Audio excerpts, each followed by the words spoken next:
one I lost. None agatabo kanje kari hehe ko nakubwa ko niko nahera umukanshakire. But it can still be accomplished with your help. Mfashije rwose byakunda kuki ngufasha se.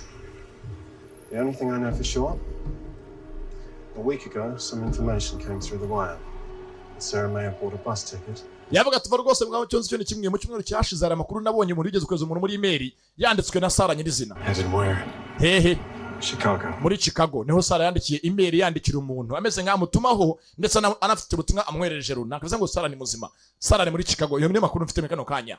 Michael, if Sarah's out there she's not safe. Avuga ati rwose Michael niba Sarah yano hanze ari na muzima ntabwo atekanye ko ni yandi ubwo yaba yano hanze ari ifite company kimuhiga nta mutekano yagira. The company knows we still have the original. Rero company twese uko tukiri ahanga duhari turi basima nta mutekano tuzajya n'imiryango yacu n'abo bose batuzi bene wacu bose nagwa zatekana. Gretchen was the first to go. Icyambere nk'urugero rwa hafi Gretchen bamwishe mugani yapfuye. I think we're done here.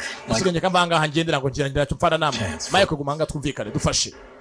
Ndabizura umuhanga tubonye iyi sila irimo amabanga yose ya company twayishyira hasi tufatanyije nawe nanjye n'uyu mugabo uwisila afite cyazi kindi. Company down, I don't want to run anymore. We won't. Nyene ko rwose dufate company tuyikira hasi tuyirimbire ko genda mbigora nirukanka. Ntabwo bingi bigikwiriye gora umuntu yirukanka nk'abajya ngura nyakabwana. I spent the last month thinking Sarah was dead. Umva amazu kwezi kose nzi ngo Sarah yarapfuye ko mbe yari muzima mumbeshya mubizi ko atanapfuye. None ngiye mbizere. Kanje kumushaka niba ari nano hanze na muzima. Byo ngimamba arimo kwiruka ajya no guhigwa ningiye biteye. Ningiye mukize mu bibazo. Atatangiye amambere hose. Ningiye nyira bayazana. That's all I care. This can be done within a week. Less.